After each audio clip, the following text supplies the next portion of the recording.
तो दोस्तों, ये कहानी है उन दिनों की जब मैं अपने लॉज में गया हुआ था। हमारा लॉज भानगढ़ किले के पास के जंगल में था।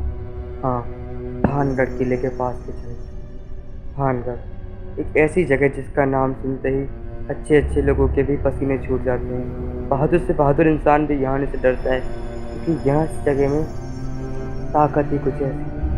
यहाँ पर अक्सर काली शक्तियों, भूत प्रेतों को पाए जाने के दावे किए जाते हैं। मैं इन सब में विश्वास नहीं करता था और अक्सर अपने लॉज से घूमने के लिए जंगल में जाया था। एक शाम मैं ऐसे ही घूमने निकला था। मैं घूमने निकला और घूमते घूमते मुझे काफ़ी देर हो गई और कब रात के 9 बज गए मुझे पता ही नहीं चला। अब मैं अपने लॉज से बहुत दूर आ गया था, इतनी दूर कि मुझे रास्ते का भी नहीं पता था। अब मैं काफ़ी देर तक रास्ता ढूंढता रहा, लेकिन मुझे रास्ता नहीं मिला और काफ़ी देर तक घूमने के बाद मैं थक हार के बैठ गया।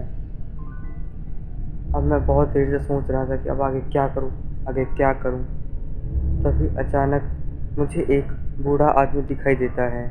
वो बूढ़ा इंसान लाठी के सहारे काला नकाब ओढ़े खड़ा था और मुझे देखकर कहने लगा, क्या हुआ बेटा, तुम यहाँ क्या कर रहे हो इस डरावने जंगल में?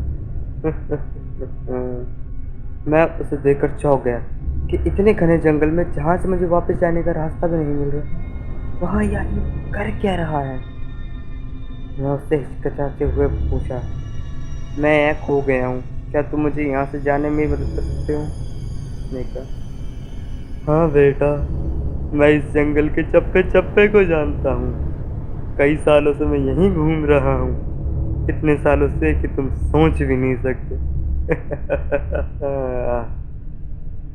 मुझे उसकी बातें काफ़ी अजीब लग रही थी, लेकिन अब मेरे पास उसके साथ जाने के सिवा कोई और रास्ता भी नहीं था, क्योंकि मैं रात जंगल में इन जानवरों के बीच में नहीं गुजार सकता था। तो मैं उसके पीछे पीछे चलने लगा। वो मेरे आगे आगे चल रहा था और मैं उसके पीछे पीछे। काफ़ी देर तक चलने के बाद भी हमारा घर नहीं आया, ना ही बाहर जाने का रास्ता मिला। मुझे उस पर शक होने लगा, लेकिन पता नहीं कैसे धीरे धीरे मेरे अंदर से ताकत कम हो रही थी। ऐसा लग रहा था कि वो मेरी जीवन शक्ति को चूस रहा हो। मैंने काफ़ी देर तक तो इस बात पर नोटिस नहीं किया, लेकिन जब मैं नोटिस किया तो मेरे अंदर बहुत कम ही ताकत बची हुई थी। मैं उस ताकत का इस्तेमाल करते घूमता था। मैंने उससे कई बार पूछा कि क्या हो रहा है इस जंगल में, मेरी ताकत कहाँ जा रही है, क्या हो रहा है ये मुझे? उसने कोई जवाब नहीं दिया। मेरी ताकत अब बिल्कुल खत्म होने को थी, लेकिन पता नहीं क्या था जो मेरी ताकत मेरी जिंदगी को मुझसे छीन रहा था। मेरी आत्मा को मेरे शरीर से अलग किए जा रहा था। अब मैं भी इस जगह के काफ़ी डर गया था और वो बूढ़े बाबा कुछ जवाब देने को ही तैयार नहीं थे। मैं चलता रहा और चक्कर खा के अचानक गिर गया। मुझे अपने आगे काला काला अंधेरा सा दिखाई दे रहा था।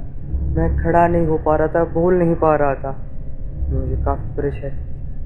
तभी अचानक मेरा ध्यान उन बूढ़े बाबा की तरफ गया, उनके पैरों की तरफ। उनके पैर वैसे नहीं थे जैसे एक आम इंसान के होते हैं। उनके पैर ज़मीन से कुछ ऊंचाई पर हवा में उड़ रहे थे। मैं समझ गया था ये कोई इंसान नहीं है, ये कोई खतरनाक ताकत है जो मुझे मार सकती है। लेकिन अब मैं बेबस था और कुछ नहीं कर पा रहा था। अब मेरे समझ नहीं आ रहा था आगे मैं क्या करूं। फिर अचानक मैं बेहोश हो गया। जब थोड़ी देर बाद मेरी आंख खुली तो मैंने खुद को एक कुटिया में पाया। उस जगह में जगह जगह पर खून पड़ा हुआ था। कुछ कुछ जगह पर हड्डियाँ थी और काफ़ी जगह नोचने के निशान। मैं काफ़ी डरा सहमा सा था और जानने की कोशिश कर रहा था कि यहाँ ये हो क्या रहा है। काफ़ी समय तक मैं कुछ नहीं समझ पाया। तभी अचानक वो बाबा, तो बेटे, आज एक नया शिकार मिला है। काफ़ी समय हो गया था मैंने शिकार किए। काफ़ी समय बाद आए हो तुम्हारे जैसा कोई शिकार यहाँ। मैं उसे देखकर आश्चर्य से भर गया। ये क्या रहा है? ये कौन है जो है शिकार की बातें कर रहा है, और ये करता क्यों है? मुझे कुछ समझ नहीं आ रहा था ये हो क्या रहा है। तब वो बाबा कह रहे थे, बच्चे तुम्हारा भी समय आएगा, तब तुमसे भी निपटा जाएगा, अभी यहीं आराम